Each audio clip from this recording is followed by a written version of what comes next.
आज हम लोग पढ़ेंगे सोशियोलॉजी फॉर नर्सिंग में एक यूनिट आता है, उसमें ग्रुप्स के बारे में पढ़ना रहता है। ठीक है, तो सबसे पहले तो बताओ कि ग्रुप होता क्या है, बताइए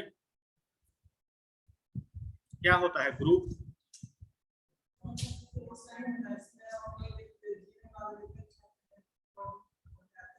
जैसे कि जब दो या दो से अधिक लोग एक जगह पे इकट्ठा हो और उसका गोल सेम पर्पस सेम, तो फिर क्या बन जाता है, ग्रुप बन जाता है। ठीक है, तो पहले लिखिए तो ग्रुप का डेफिनेशन।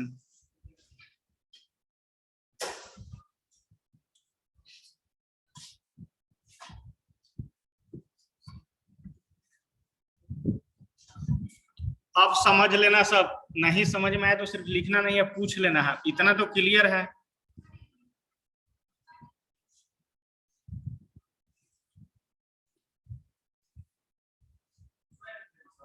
क्या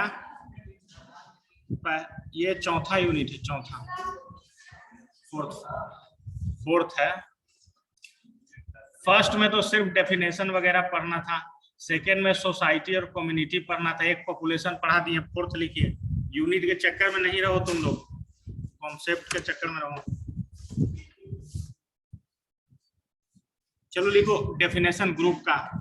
ए group is a collection of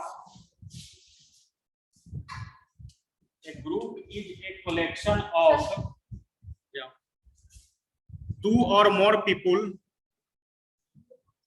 A group is a collection of two or more people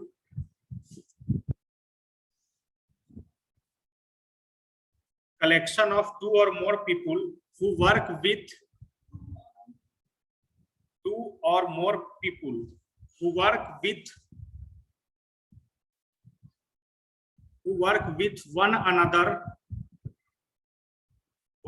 one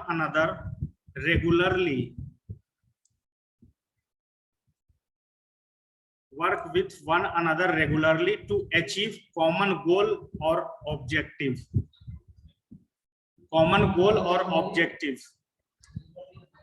एक बार फिर से बोल रहे हैं पूरा definition. A group is a collection of two or more people who work with one another regularly, spelling बोले, regularly to achieve common goal और objective. समझ गए? कॉमन गोल और करके ऑब्जेक्टिव, कॉमन गोल और ऑब्जेक्टिव एक ही चीज है। समझ गए? तो देखिए इसमें तो एक चीज बता रहा है कि मान लो कि एक दिन के लिए तुम यहाँ पे आए हो, एक दिन के लिए तुम यहाँ पे बैठे हो और कुछ चीज का डिस्कशन कर रहे हो, तो वो ग्रुप नहीं हुआ। इसमें क्या दिया हुआ है कि रेगुलर बैठना है, कॉमन गोल के लिए रेगुलर बैठना है, तब जाके वो ग्रुप का मकसद हुआ। समझे कि नहीं? क्या? हाँ, तुम लोग यहाँ 3 साल के लिए हो तो ये ग्रुप फॉर्मेशन हो गया। समझे कि नहीं? आगे चल के पढ़ोगे। अब टाइप्स ऑफ ग्रुप में क्लास भी आता है, समझ गए ना? तो टाइप ऑफ ग्रुप में क्लास भी आता है, तो क्लास में भी अब बहुत सारा क्लास पे अगर आ जाएगा लिखने के लिए, अगर मान लो कि किसी को क्लास, जैसे कि वर्ड हम लिखें क्लास, ठीक है ना? तो ये क्लास क्या हो सकता है? अब किसी क्लासरूम का क्लास हो सकता है, किसी स्कूल कॉलेज का, किसी कम्युनिटी का क्लास हो सकता है, किसी रिलीजन का क्लास हो सकता है। समझ गए ना? ये सब अभी आ गया। इस पे तो 2-3 के सिर्फ क्लास पे लिखा जा सकता है। समझे कि नहीं? नेक्स्ट लिखिए टाइप ऑफ ग्रुप।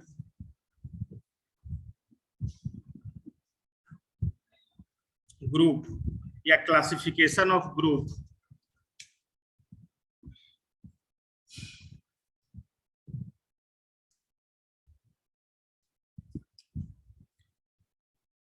फर्स्ट लिखो, first classification according to according to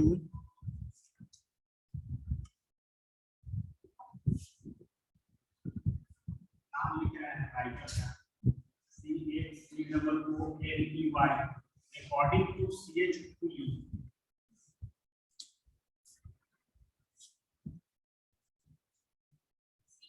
या ये नहीं भी लिखोगे ना तो चल सकता है, सिर्फ क्लासिफिकेशन तुम लोगों को पढ़ना है।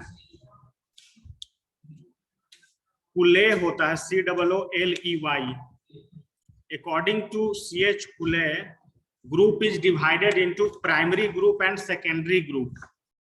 Group is divided into primary and secondary group. समझ गए ना? अब देखिए प्राइमरी ग्रुप क्या होगा और सेकेंडरी ग्रुप क्या होगा, समझे कि नहीं?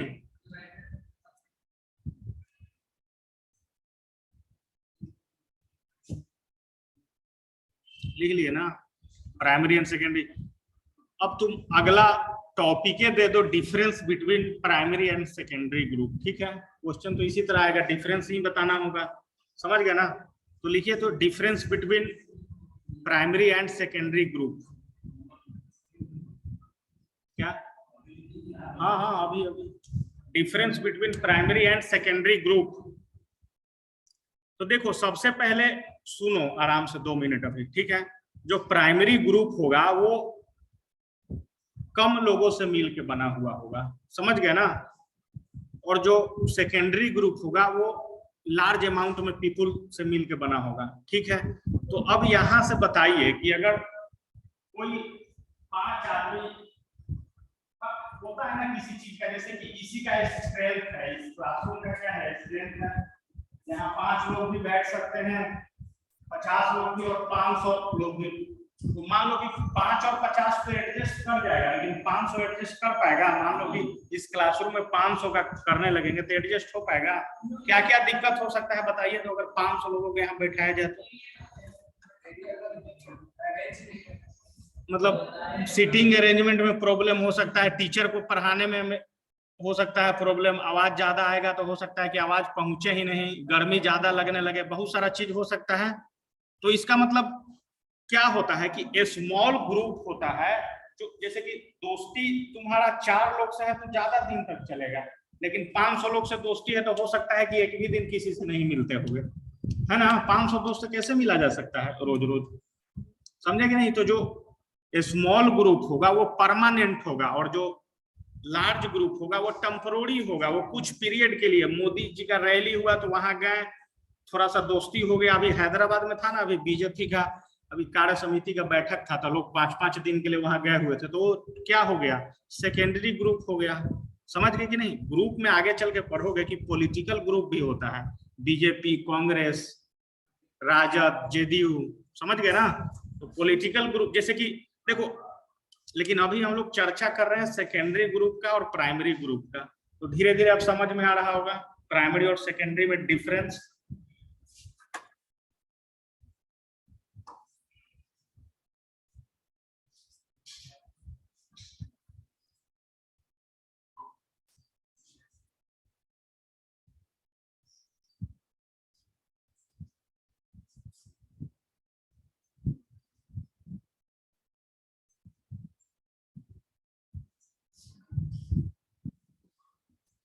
तो कहीं भी एग्जाम में क्वेश्चन आए डिफरेंस लिखने के लिए तो कैसे लिखते हैं?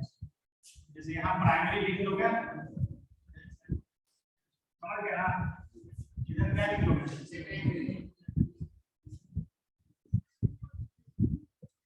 सेकेंडरी ग्रुप, प्राइमरी ग्रुप, ठीक है? इसमें फर्स्ट लिखिए, क्या लिखोगे इसमें फर्स्ट में?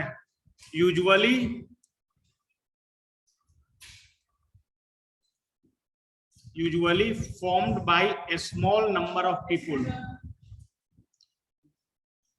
एक तरफ प्राइमरी ग्रुप लिखना है, एक तरफ सेकेंडरी ग्रुप लिखना है, और प्राइमरी ग्रुप में फर्स्ट लिखना है usually form by A small number of people, usually form by A small number of people. और उस तरफ जस्ट उसका उल्टा लिखना है, usually form by large number of people, समझ गए ना? तो इधर के फर्स्ट में क्या लिखे, स्मॉल नंबर में जुड़ेगा तब, और इधर में क्या लिखोगे, लार्ज नंबर में जुड़ेगा तब। Usually formed, FORMED, formed due to small number of people, और एक में क्या लिखना है, large. Second difference, primary group is permanent in nature, देखो हम लिखवा रहे हैं डिफरेंस, एक तरफ प्राइमरी ग्रुप, दूसरे तरफ सेकेंडरी ग्रुप लिखो। सेकेंड में क्या लिखे? Primary group is permanent in nature, मतलब प्राइमरी ग्रुप अगर स्मॉल पीपुल से मिलके बना हुआ है तो ऐसा मान के चला जा सकता है कि वो परमानेंट ही रहेगा। समझ गए? सेकेंड सेकेंड इधर second,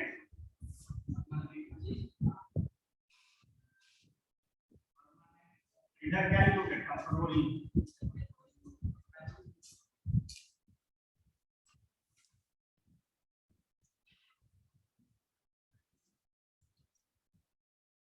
primary group permanent in nature, और उधर में सेकंड में क्या लिखना है? Secondary group temporary in nature. Temporary और परमानेंट समझ में आता है कि नहीं? क्या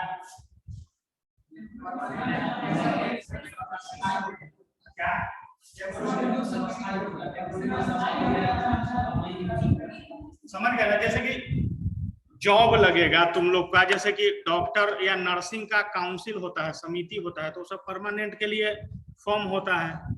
टेम्पोररी 2-4-5 दिन के लिए उसका गठन किया गया है, तो समझे कि नहीं? टेम्पोररी मानेंगे, समझ गए ना? टेम्पोररी मानेंगे, समझ गए? लेकिन टेम्पोररी जैसे ही वर्ड हो गया तो उसका मतलब क्या है कि नंबर ऑफ एम्प्लॉयमेंट ज्यादा जनरेट होगा, है कि नहीं? अब हर 4 साल में 50,000 लोग को रोजगार मिलेगा।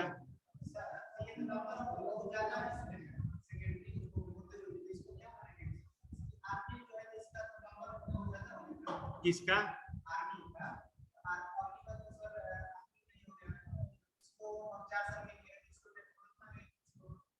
अग्निपथ स्कीम को तुम टेम्पोररी मान सकते हो, समझ गए ना? लेकिन आर्मी में भी जाओगे ना तो देख, इंडियन आर्मी मान लो कि 50 लाख है तो 50 लाख एक साथ वर्क नहीं करता है, 10-10, 12-12 का ग्रुप बना हुआ होता है, समझ गए ना? तब वहां से परमानेंट इन नेचर आता है फीलिंग, समझ गए ना? मतलब ग्रुप बनना होगा ना भाई, क्योंकि मकसद तो सेम है। तो ऐसा नहीं है कि 10,000 आर्मी मान लो कि जबलपुर में है, 50,000 दानापुर में है, तो सब 50,000 एक साथ आएगा। सबका ग्रुप बना होता है, सबका ग्रुप हेड होता है, समझ गए नहीं? कर्नल होता है, ये सब बटा हुआ है ना, छोटा छोटा यूनिट में बटालियन बटा हुआ होता है, समझ गए कि नहीं? बीएसएफ में जाओगे तो 2-2, 4-4 में भी बटा होता है, जरूरी नहीं है कि 10-20 में भी, 2-2, 4-4 में भी, 2 का यहाँ ड्यूटी, 2 का वहां ड्यूटी, 2 का वहां ड्यूटी।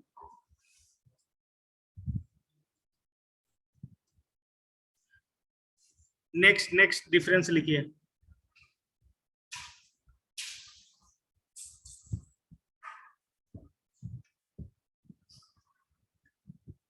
प्राइमरी ग्रुप में लिखना generally deeper and emotional, generally deeper, DEEPER, deeper and emotional, उस तरफ लिखना। सेकेंडरी ग्रुप में मोस्टली सुपरफिशियल एंड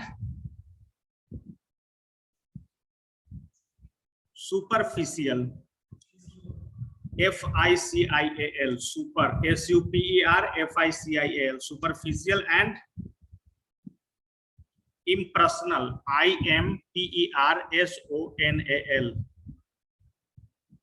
देखिए अब इसका मतलब क्या होगा? इसका मतलब लिख लिए ना सब? देखो तो अब डीपर और इमोशनल का क्या मतलब है? तो डीपर और इमोशनल का मतलब है कि अगर स्मॉल ग्रुप में नंबर ऑफ पीपल स्मॉल, तो उससे घनिष्ठ दोस्ती हो सकता है, उसका इमोशन को समझा जा सकता है। किसी को दिक्कत हो, अगर इस क्लासरूम में भी भीड़ कम है तो पर्सनल भी समझा जा सकता है कि उसको तबीयत खराब है या कुछ चीज तो अटेंशन दिया जा सकता है, या किसी चीज को लिखने में दिक्कत है या वर्ड मीनिंग में दिक्कत है। लेकिन जिस हॉल में क्लास चल रहा होगा और 500 बच्चे होंगे तो हो नहीं, मतलब ऐसा नहीं है कि 10 बार रिपीट आपको करेगा, सबसे पूछता चलेगा लिखे कि नहीं लिखे, लिखे, है ना? कॉलेज वगैरह में तो लेक्चर एक्चुअल में उसी तरह का होता है, कोई रिपीट नहीं, समझ में आया तो बढ़िया, नहीं भी समझ में आया तो और बढ़िया। समझ, सरकारी कॉलेज में अक्सर ऐसे ही होता है, समझ गए? ऐसा नहीं रहता है, टीचर सब विद्वान रहेगा लेकिन पूछेगा नहीं कि समझ में आया कि नहीं, मान के चलता है कि आपको बेसिक स्ट्रॉन्ग करके आप। गवर्नमेंट कॉलेज में तो देखे ही होंगे ना कि मतलब कंपटीशन के आधार पर होता है। कहीं भी मान लीजिए कि अब बीए बीएससी का अलग बात है, लेकिन जो भी आप प्रोफेशनल कोर्स करते हैं तो उसमें तो कंपटीशन के आधार पर ही होता है। तो टीचर भी वहां पे नियुक्त होता है तो कंपटीशन के आधार पर होता है, समझ गए कि नहीं। लेकिन प्राइवेट में लोग तो फिर क्यों आता है, प्राइवेट में इसलिए आता है कि मान लीजिए कि आप कंपटीशन से तो आपका हो नहीं पाया, सरकार तो सबका नीड और डिमांड पूरा नहीं ना कर सकता है, उतना सारा सब चीज। अगर मान लीजिए कि बहुत लोग बोलता है ना कि मोदी सरकार गवर्नमेंट स्कीम खत्म करते जा रहा है धीरे धीरे, तो तुम लोग कल्पना करके देखो कि सारा जो नर्सिंग कॉलेज है वो गवर्नमेंट ही चलाए, सारा स्कूल गवर्नमेंट चलाए, सारा हॉस्पिटल गवर्नमेंट चलाए, तब क्या होगा बताइए। कुछ इस पे कुछ लॉजिक। मान लो कि ऐसा देश हम बना दिए जहां पे सब चीज सरकारी ही है, तब क्या होगा बताइए। महंगाई नहीं बढ़ेगा, देश डेवलप करना बंद हो जाएगा, मनमानी भी नहीं करेगा, डेवलपमेंट रुक जाएगा, समझे कि नहीं। जैसे कि ये देखो कैसे, जैसे कि ये प्राइवेट कॉलेज है, ठीक है ना, प्राइवेट कॉलेज है, यहाँ फीस दे रहे हो ना, कम से कम 10-15 स्टाफ यहाँ काम कर रहे हैं, उनको रोजगार मिला ना, उनको रोजगार मिला तो उनको जो सैलरी मिलेगा, मान लो कि हमको या किसी और को, तो सैलरी से हम क्या करेंगे, सामान खरीदेंगे, मान लो कि लैपटॉप खरीदेंगे, ठीक है ना। लैपटॉप भी कौन बनाता है, प्राइवेट कंपनी, उसका मैन्युफैक्चरिंग बढ़ा, पैसा वो भी कमाया, हमको मिला पैसा 40,000, तो हम लैपटॉप जाके ले लिए, ठीक है। अब वो 40,000 कहाँ चला गया, लैपटॉप कंपनी को, वो भी कौन है, प्राइवेट, वहां भी 40,000 जो बनाने वाला होगा उसको भी खर्चा है, फिर उसके यहाँ गया, फिर मनी क्या होता है, सर्कुलेट करते रहता है। लेकिन यही गवर्नमेंट अगर हर चीज बनाने लगे तो संभव है, संभव नहीं है, सब चीज तो संभव बिल्कुल नहीं है। गवर्नमेंट अगर मान लीजिए कि सरकारी नर्सिंग स्कूल भी खोल दे और अपना टीचर को सैलरी दे, तो लैपटॉप का कंपनी तो नहीं सरकार खोल सकता है, समझ गए कि नहीं। तो देश को डेवलप करें, अमेरिका डेवलप क्यों है बताइए, वहां के राष्ट्रपति के कारण, जो बाइडेन है ना, या डोनाल्ड ट्रंप या बराक ओबामा, उसके कारण डेवलप है। क्यों डेवलप है अमेरिका भारत से, क्यों डेवलप है, ऐसा आ सकता है ना लिखने के लिए। डेवलप है कि नहीं है, वहां कोई गया तो नहीं है, ऐसा मान के तो चला जाता है, देखने में भी लगता है, वहां का फोटो वोटो देखोगे तो ऐसा क्यों है बताइए। है, सरकार के पास कुछ नहीं है। एप्पल का नाम सुने हो, पूरे वर्ल्ड में चलता है, या कोई भी डेल का नाम सुने होंगे, एप्पल का तो लैपटॉप टैबलेट सब आता है, डेल का, एचपी का, ये सब लैपटॉप में हो गया, मोबाइल कंपनी भी हो गया। लेकिन भारत का कोई ऐसा चीज बताइए जो पूरे वर्ल्ड में चलता हो, इंडिया छोड़ के। हमको तो लगता है कि इंडिया में कहीं कहीं नहीं चलता हो, इंडिया में नहीं चलता है कहीं कहीं, समझे कि नहीं। टाटा का कुछ कुछ प्रोडक्ट है जो कॉमर्शियल व्हीकल जो आता है ना, ये सब 4 व्हीलर में है, महिंद्रा और टाटा का जो चलता है बहुत सारे कंट्री में। लेकिन अगर ये सब इलेक्ट्रॉनिक गैजेट के बारे में आ जाओगे तो भारत का ऐसा कोई प्रोडक्ट ही नहीं है जो पूरे वर्ल्ड वाइड चलेगा, समझे कि नहीं। तो जिस दिन भारत में भी गूगल, माइक्रोसॉफ्ट, एप्पल, है ना, कंपनी आ जाएगी, उस दिन भारत भी अमेरिका को टक्कर दे सकता है। कुछ भी तुम ले लो ना, अपने मोबाइल में अधिकतर चीज, व्हाट्सएप ले लो, फेसबुक ले लो, लिंक्डइन ले लो, सब अमेरिका का ही है। तो जब सब चीज उसी का है तो राजा कौन होगा। और ये सब सरकार नहीं बनाया है, वहां के लोग पढ़ाई करते हैं, अपना विचार आया, अपना कंपनी बनाया, सब प्राइवेट चीज है। इंडियन लोग बनाए, लेकिन पैसा दे के यहाँ से हायर कर लेता है ना। अभी सुंदर पिचाई है गूगल का, अभी सीईओ है, समझ गए कि नहीं। सत्यम नडेला माइक्रोसॉफ्ट का है, तो सब तो इंडियन है। लेकिन भारत में भाई आदमी सब दूसरे टाइप का ना होता है। यहाँ पे अगर मान लो कि कंपनी में रखा 10,000 लोग को काम करने के लिए, अगला दिन सब स्ट्राइक कर देगा यहाँ की, अब सैलरी 10,000 आता है तो कल से कहेगा कि 25,000 दीजिए, नहीं तो कंपनी बंद है आपका। भारत में ऐसे ही होता है, इस कारण यहाँ कोई कंपनी बना ही नहीं। प्लस में वही चीज है, तुम लोग को भी बता रहे हैं कि अगर बढ़िया पढ़ोगे, बढ़िया इंग्लिश लैंग्वेज अच्छा रहेगा, तो जरूरी नहीं है कि आप इंडिया में काम कीजिए। या इंडिया में भी काम कीजिएगा ना तो बहुत बड़ा बड़ा हॉस्पिटल है जो लाखों का पैकेज देता है नर्सिंग के, हम बता रहे हैं। मेदांता का नाम सुने हो? मेदांता हॉस्पिटल हार्ट का हॉस्पिटल है, उसमें जाके पूछना, जो नर्सिंग करके जाता है उसका सैलरी 2-2.5 लाख रहता है, डॉक्टर का तो 10 लाख 15 लाख रहता है सैलरी पर मंथ का। तो सबसे बड़ा हार्ट का हॉस्पिटल है, समझ गए ना। पटना में भी हो गया है, पटना में देखोगे तो पारस हॉस्पिटल है कि नहीं, रूबन हॉस्पिटल है, बहुत नामी नामी हॉस्पिटल सब होता है प्राइवेट में भी। तो वहां का सैलरी सरकारी से ज्यादा ही होता है, लेकिन उसमें क्वालिटी आप में होना चाहिए, आपका पर्सनालिटी। सबसे पहले क्या है, पहली चीज देखिए, दुनिया में अगर आगे बढ़ना है तो 2 चीज एकदम जरूरी है। पहला क्या है, पर्सनालिटी, दूसरा क्या है, कम्युनिकेशन स्किल, तीसरा क्या है, नॉलेज। अगर तुम कम्युनिकेशन स्किल और पर्सनालिटी में खराब हो तो तुम वहीं छट जाते हो, नॉलेज कोई कंसीडर नहीं करेगा। समझ गए कि नहीं? पहले तो तुमको देख के प्रवेश देगा, समझे कि नहीं? कहीं गए, मान लो कि किसी कॉलेज में पढ़ाने के लिए गए, ठीक है, तुम फटा हुआ कपड़ा उपड़ा पहन के गए हो, वहां के डायरेक्टर या प्रिंसिपल से बोलने कि हम यहाँ पढ़ाने के लिए आए हैं, तो आपको प्रवेश दिया जाएगा? नहीं। आपका पर्सनालिटी अगर ठीक है तो चलिए प्रवेश तो दिया जाएगा। तो दूसरा चीज आएगा कम्युनिकेशन स्किल, आप इस बात को किस तरह वहां पे रखते हैं, समझ गए कि नहीं? कम्युनिकेशन स्किल में सिर्फ बात रखना ही नहीं होता है, कम्युनिकेशन में बहुत सारा चीज आता है। जैसे कि मान लो कि पारस हॉस्पिटल में वैकेंसी आया तो उसमें अप्लाई कैसे करना है, ये भी जानना है, कम्युनिकेशन के थ्रू ही हो सकता है। मान लो कि कहीं उसका वेबसाइट पर देखें, मेल पे उसका रिज्यूम जानते हो क्या होता है? अपना बायोडाटा टाइप का है बना के, उसमें 10th कहाँ से किए हो, 12th कहाँ से किए हो, इंग्लिश आता है कि नहीं, कौन कौन सा लैंग्वेज आता है, कंप्यूटर आता है कि नहीं, ये सब लिख के, मान लो कि पता चला कि मेदांता में वैकेंसी है तो उसको मेल किए, तो ये भी एक कम्युनिकेशन का ही सिस्टम है। तो पर्सनालिटी के बाद क्या है आपका कम्युनिकेशन। और तीसरा में आपका अगला आदमी को पसंद आया तो आपका इंटरव्यू वगैरह लेगा, तो नॉलेज और डिग्री का जांच वहां पे होगा, समझ गए ना। इस कारण कोई भी प्रोफेशन छोटा नहीं होता है। हर एक, कोई डॉक्टर लाल पैथ लैब का नाम सुना है? कोई सुना है ना? वो बढ़िया बढ़िया डॉक्टर से भी ज्यादा कमाता है कि नहीं? भारत मतलब बिजनेसमैन टाइप का हो गया, भारत में 3-4 हजार लैब है उसका, समझ गए कि नहीं? सासाराम में भी बहुत, सासाराम में 1 से ज्यादा होगा हमको लगता है, समझे? वो आदमी सासाराम का तो है नहीं, लेकिन कितना पैसा कमा रहा है। तो दिमाग, बिजनेस माइंड होना चाहिए, कोई भी कोर्स कर रहे हो, और ये 2-3 चीज पे फोकस करना भाई, समझ गए ना। पर्सनालिटी तो बढ़िया डेवलप करो ही, कहीं भी जाओ जिंदगी में, हॉस्पिटल में वर्क करना हो या किसी भी चीज में वर्क करना हो, पर्सनालिटी थोड़ा इन्फ्लुएंस कर देता है आदमी को, समझ गए ना। और दूसरा, कम्युनिकेशन तो सीखो ही, आज के डेट में इंग्लिश बोलना आना चाहिए। जैसे कि क्या होता है कि भारत में हम लोग हिंदी बेल्ट से आते हैं, समझ गए कि नहीं, बिहार में। तो बाहर के स्टेट में जाओगे, केरल का तो बहुत लोग आके एम्स में काम कर रहा है, लेकिन बिहार का नर्सिंग में नहीं मिलेगा बहुत लोग काम करते हुए केरल में। क्यों नहीं? लैंग्वेज बैरियर हो जाता है वहां पे, समझे कि नहीं। तो इंग्लिश क्या है, ग्लोबली चलता है, पूरे वर्ल्ड में चलता है, जितना भी कंट्री है सब जगह अपना लैंग्वेज एक अलग होता है, लेकिन इंग्लिश सब जगह चलता है।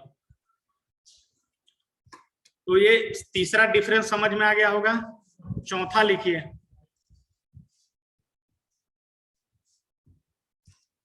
अच्छा मान लो कि कहीं स्मॉल ग्रुप में आदमी वर्क कर रहा है, ठीक है ना, स्मॉल ग्रुप में आदमी वर्क कर रहा है और कोई चीज इंट्रोड्यूस हुआ नया, ठीक है, जैसे कि कोरोना आया था तो जूम पे पढ़ाई होना शुरू हो गया था, समझे ना। तो स्मॉल ग्रुप में है तो वो तो एडॉप्ट कर सकता है, 5 लोग को है तो अगर मान लो कि 4 को नहीं भी आ रहा है तो उसको 4 को तो ट्रेनिंग देके वो सिखा सकता है। लेकिन अब सैकड़ों के संख्या में लोग को नहीं आ रहा है, तब दिक्कत हो सकता है ना। मतलब क्या बोल सकते हैं कि कोई चेंज अगर हो रहा है ऑर्गेनाइजेशन में तो स्मॉल ग्रुप उसको एक्सेप्ट कर लेगा तुरंत, लेकिन हो सकता है कि लार्ज अमाउंट में अगर ग्रुप रहेगा, लार्ज नंबर ऑफ पीपुल का, तो उसको रेसिस्ट करे। रेसिस्ट मतलब उसका विरोध कर दे, समझ गए ना। विरोध करने का मतलब क्या है कि कोरोना में अगर स्कूल छुट्टी चल रहा है तो उसको बंद कर दो, स्कूल साफ, जूम पे हम पढ़ावे नहीं करेंगे, मतलब उसको एक्सेप्ट ही नहीं करना चाहेगा, समझ गए कि नहीं। तो वही चीज होता है। तो लिखो तो फोर्थ डिफरेंस,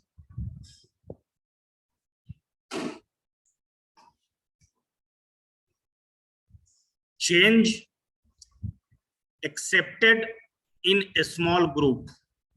स्मॉल ग्रुप मतलब प्राइमरी ग्रुप। प्राइमरी ग्रुप की तरफ क्या लिखना है कि चेंज जो होगा वो एक्सेप्टेबल होगा या एक्सेप्टेड होगा, और उधर क्या लिखना है, नॉट एक्सेप्टेड,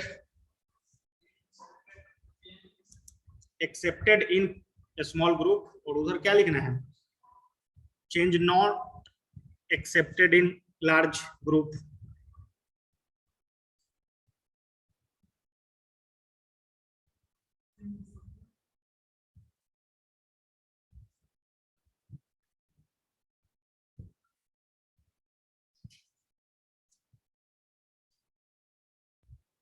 चलिए अब नेक्स्ट डिफरेंस लिखिए।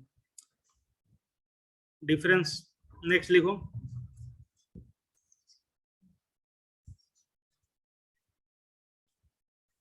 प्राइमरी की तरफ लिखो early stage of development.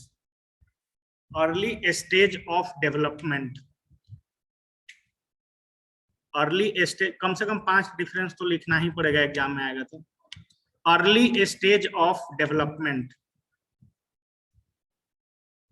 Primary group क्या है, अर्ली स्टेज ऑफ डेवलपमेंट, इसका भी मतलब बता रहे हैं। और उधर लिखना later stage of development. Secondary group की तरफ लिखना later stage of development. Later LATER, later मतलब बाद वाला, वो लेटर लिखने वाला लेटर नहीं, वो दूसरा वाला। देखो तो इसका मतलब क्या हुआ कि जैसे कि देखो कोई आदमी आता है, ठीक है ना, तो अर्ली स्टेज ऑफ डेवलपमेंट क्या बता रहा है, स्मॉल ग्रुप को क्या बता रहा है, अर्ली स्टेज मतलब सबसे पहले आदमी को क्या करना चाहिए, छोटे छोटे ग्रुप में जाना चाहिए। कोई भी बिजनेस कैसे फैलता है, पहले छोटा स्केल से शुरू होता है, समझ गए कि नहीं। अगर मान लो कि जो एक कॉलेज है उसका पहले एक कॉलेज था पटना में, ठीक है, आज 2 कॉलेज है, अब तीसरा का भी प्लानिंग चल रहा है, समझे कि नहीं। पहले यहाँ पे सिर्फ ANM का पढ़ाई होता था, फिर GNM का, BSc नर्सिंग का, आगे MSc नर्सिंग, आयुर्वेद, बहुत सारा चीज का होने वाला है आगे के 2-3 साल में, ठीक है। तो क्यों ऐसा हुआ, क्योंकि आप एक ही थोड़ी 10 गो कोर्स शुरू कर दीजिएगा तो उसको आप मैनेज ही नहीं कर पाइएगा, समझ गए कि नहीं। कहीं भी देखोगे बीटेक कॉलेज को ही कहीं देखोगे, इंजीनियरिंग कॉलेज में, तो पहले एक चीज का मान्यता, फिर धीरे धीरे, और सरकार भी ऐसे ही करती है। मान लो कि तुम लोग स्कूल तो जरूर पढ़े होंगे, कोई भी स्कूल को CBSE पहले 8वीं क्लास तक मान्यता देती है, कहीं कहीं तो 8वां तक भी नहीं, 6ठा तक। वही 8 क्लास का बच्चा अगला साल 9th में जाएगा, अगला साल 10th में जाएगा, तब आपका 10th तक अफिलिएशन हुआ। वही बच्चा 11th 12th में जाएगा, यानी कि आपको 4 साल का मिनिमम टाइम लगेगा आपको 12th तक अफिलिएशन लेने में। किसी भी कोई आदमी सोचेगा कि हम तुरंत स्कूल खोले और हम 12th तक चला लें, तो ऐसा पॉसिबल नहीं है, समझ गए ना। उसी तरह से इसमें भी है। अब BSc नर्सिंग को किसको किसको अब हमको मन कर दिया, कल से हम तो यहाँ पढ़ा रहे हैं, हो सकता है कि हमको कल से मन कर दिया कि अपना हम नर्सिंग कॉलेज खोल लें, तो ऐसा हो सकता है, नहीं हो सकता है। पहले सरकार बैकग्राउंड चेक करती है कि आप कोई भी कोर्स कराने का एक्सपीरियंस है कि नहीं। इनको ANM कराने का एक्सपीरियंस था तो GNM मिला, GNM के बाद BSc नर्सिंग मिला, BSc नर्सिंग के बाद अभी पोस्ट BSc नर्सिंग होने वाला है शुरू, फिर MSc नर्सिंग, इसी तरह बढ़ता जाएगा। एक ही बार में नहीं दे देगा कि आप यूनिवर्सिटी खोल के घर पे बैठ जाइए, समझ गया ना। अगर हमको स्टार्ट भी करना होगा तो एकदम उसका जो छोटा स्टेज है वहां से शुरू होता है कहानी, समझे ना।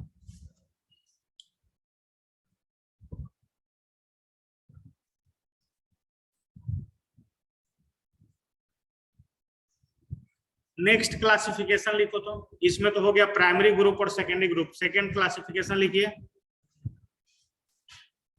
क्या तुमको कोई दिक्कत है, दिक्कत है तो बताओ, क्या कोई दिक्कत है। सीरियस पढ़ोगे ठीक रहेगा भाई, समझ गए ना, उतना सीरियस ये सब्जेक्ट नहीं है, बाकी सब्जेक्ट सीरियस पढ़ते रहो, ठीक है। इसमें ना कोई प्रैक्टिकल है ना कुछ है, इसमें जो है सो नॉलेज सीखना है। जैसे कि भारत में साक्षर किसको बोलते हैं, जो थोड़ा बहुत बेसिक, मतलब इंडिया में तो साक्षर बोलते हैं कि खाली सिग्नेचर करने आना चाहिए, तो साक्षर 1 से 10 तक मतलब 100 तक गिनती उनती आना चाहिए, बेसिक जोड़ घटाओ। लेकिन वैसे को साक्षर अब आज के मॉडर्न एज में नहीं बोला जा सकता है जब तक बेसिक आपको नॉलेज नहीं हो दुनिया में क्या चल रहा है क्या हो रहा है। तो सोशियोलॉजी उसीलिए पढ़ाया जा रहा है कि मतलब क्या हो कि देश दुनिया के अनुसार चलिए, अपने आप को क्या करिए, सेटल कीजिए, कहीं जाइए तो उसका आगे चल के आएगा कल्चर। एक यूनिट का नाम आएगा कल्चर। कल्चर मतलब क्या समझते हो बताओ, है ना? जैसे कल्चर आएगा तो कल्चर क्यों पढ़ाया जाता है, कल्चर से क्या समझते हो? कल्चर मतलब क्या होता है कि मान लो कि, है ना, जैसे जैसे यहाँ आए हो तो यहाँ का ऑर्गेनाइजेशन कल्चर है, यहाँ का स्कूल का कल्चर है कि तुम लोग को ड्रेस में आना है, व्हाइट शर्ट या व्हाइट पैंट जो भी चल रहा है तो ड्रेस में आना है। तो यहाँ का कल्चर हुआ। दूसरे कॉलेज का अलग हो सकता है तो वहां का कल्चर हुआ। अगर ड्रेस के सेंस तो वो भी कल्चर में ही आएगा। हो सकता है कि सब चीज सेम रहे, लेकिन यहाँ हो सकता है कि हिंदी में हम पढ़ा रहे हैं, बोल रहे हैं, मतलब दोनों हिंदी इंग्लिश दोनों हो रहा है, लेकिन कहीं कहीं ऐसा भी हो सकता है कि सिर्फ हिंदी में या सिर्फ इंग्लिश में हो सकता है पढ़ाई। समझ गया ना? तो वो भी एक लैंग्वेज वाला कल्चर हो गया, समझे कि नहीं? पहनावा ओढ़ावा, लैंग्वेज, यही सबसे ना कल्चर का पहचान होता है। रीति रिवाज, रिचुअल्स, मरते समय जो होता है रीति रिवाज सबका अलग अलग, जन्म के समय जो रिचुअल्स होता है वही सब कल्चर को बताता है। समझे कि नहीं? तो सेकेंड क्लासिफिकेशन लिखिए, in group and out group. Second, पहला क्लासिफिकेशन CH कोले के अनुसार लिखे थे ना, प्राइमरी ग्रुप और सेकेंडरी ग्रुप है। सेकेंड लिखिए, in group and out group. चलो तो एक चीज बताओ, इन ग्रुप और आउट ग्रुप क्या होगा? जैसे कि ये क्लास है, ठीक है ना, इसमें क्या आएगा कि वी और अस का भावना होना चाहिए, ठीक है? तो ये क्लासरूम जो एग्जाम्पल हुआ वो इन ग्रुप का हुआ, और क्लासरूम के बाहर का भी जितना भी चीज है वो क्या हो गया? आउट ग्रुप हो गया। समझ गए कि नहीं? इन ग्रुप और आउट ग्रुप एक लाइन में कहीं भी, मतलब इसमें क्या करना है, जैसे कि बाहर के लोग को क्या बोलोगे? देम बोलोगे, दे बोलोगे, ऐसे नहीं बोलोगे। और अपने आप को बोलना होगा तो हम लोग वी और अस बोलोगे। समझ गए ना? तो इसमें लिखिए थोड़ा सा,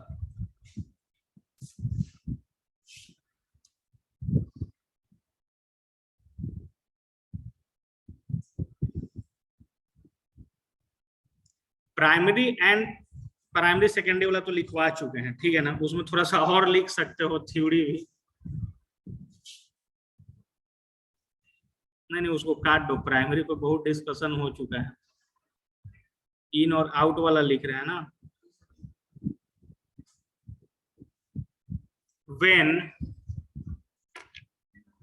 व्हेन, हाँ, ये दोनों एक साथ थ्योरी चलेगा, इसका डिफरेंस उफरेंस उतना नहीं। When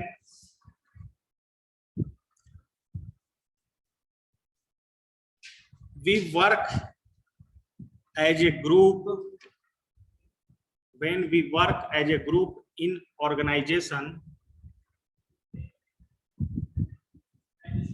as a group in organization,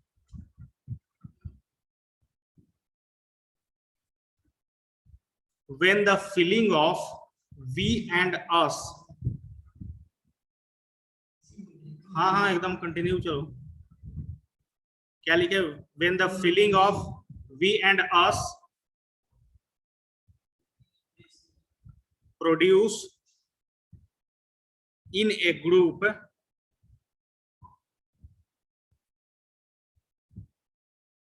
we called this group as in group. We called this group as in group.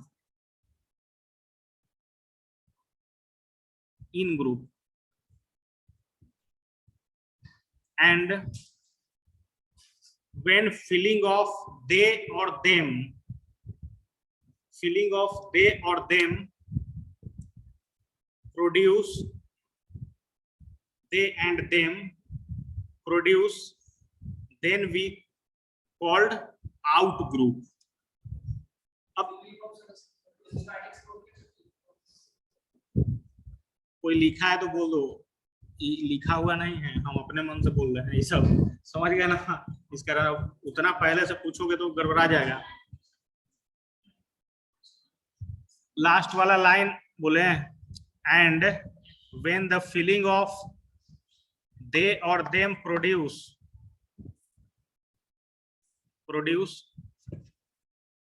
Then we call this group as out group. इसका मेन क्या आएगा, case study आएगा। Out group लिख लेना, case study आएगा। Case study मतलब क्या होता है कि एग्जाम्पल आएगा, तो इसका एग्जाम्पल लिखो, सब दो दो एग्जाम्पल लिखो। तो कैसे लिख सकते हो, इन ग्रुप और आउट ग्रुप का example.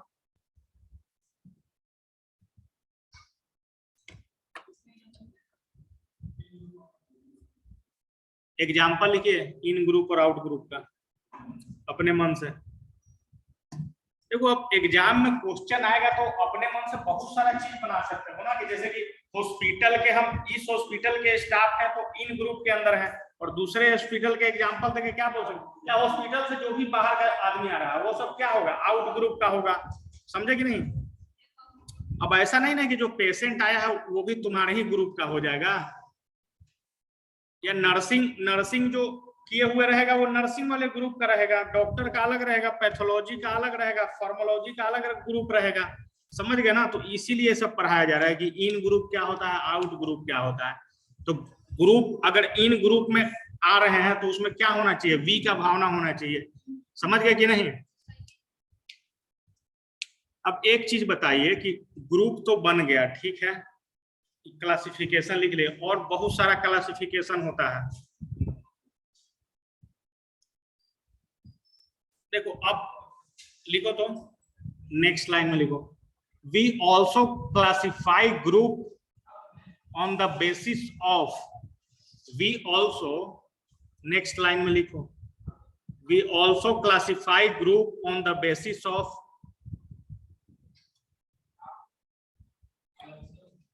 On the basis of, पहला इकोनॉमी, इकोनॉमी के आधार पे ग्रुप को कैसे क्लासिफाई किया जा सकता है, गरीब और अमीर, रिच एंड पुअर।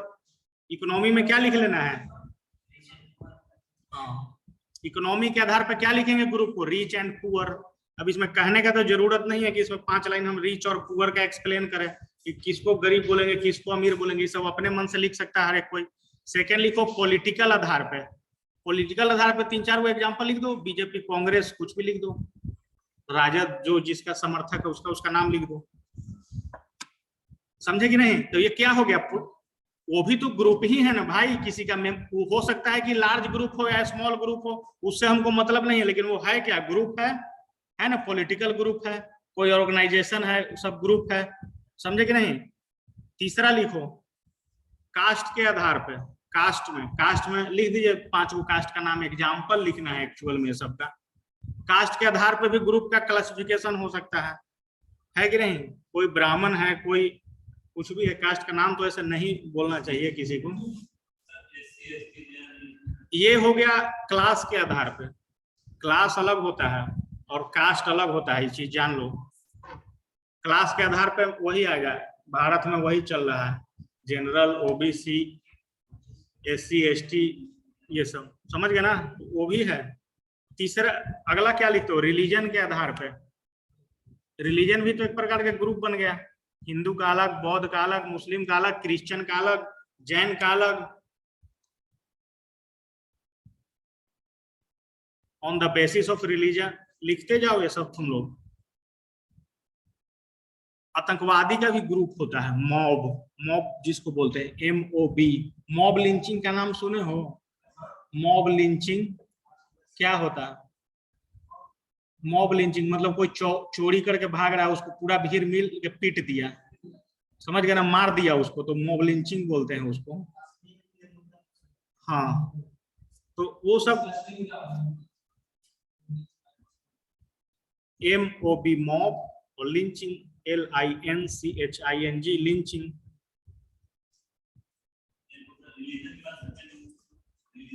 रिलीजन के बाद मॉब लिख रहे थे, मॉब मतलब एक्चुअल में क्राउड समझो तुम लोग, भीड़ समझो। समझ गए ना? भीड़ भी क्या हो जाता है, जैसे कि अभी पढ़े हो ना जी कि टेम्पररी ग्रुप और परमानेंट ग्रुप। तो टेम्पररी के लिए भी अगर भीड़ लग गया तो किस में आ गया,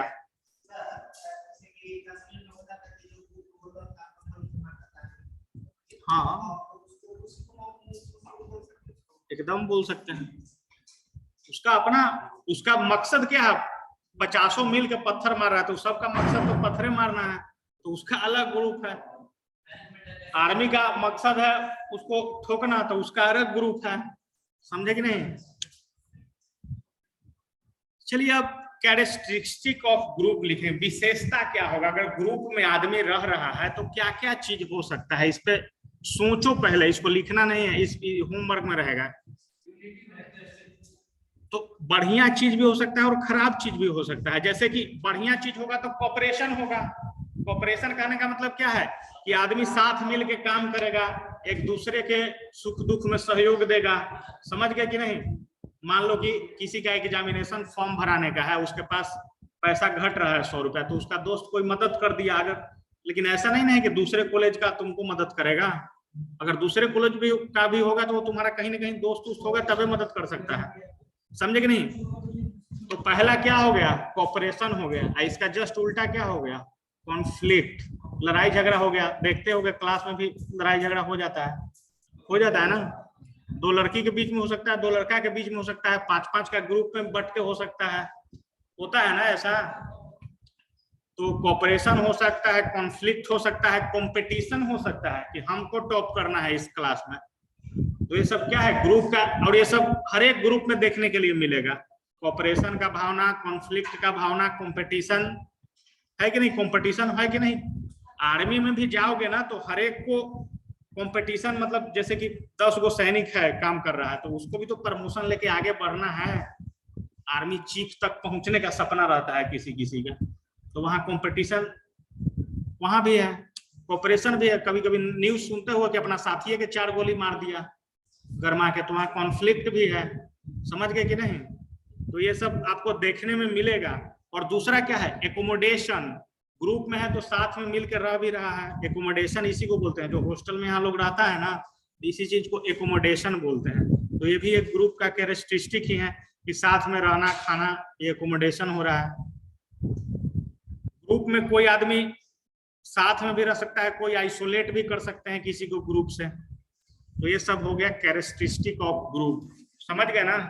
तो इस पे आ सकता है। तो इसमें ऐसा नहीं है कि खाली लिख दोगे कि कैरेक्टरिस्टिक ऑफ ग्रुप आया तो खाली कोऑपरेशन, कॉन्फ्लिक्ट, कंपटीशन, एकोमोडेशन लिख के छोड़ दिया, तो सब में 5-5, 10-10 लाइन अलग से लिखना पड़ेगा, इसको एक्सप्लेन करना पड़ेगा एग्जाम्पल दे देकर। ऐसा नहीं है, इसमें खुद का ही एग्जाम्पल देना है, बाहर से एग्जाम्पल कहीं से चोरी नहीं करना है, खुद का एग्जाम्पल।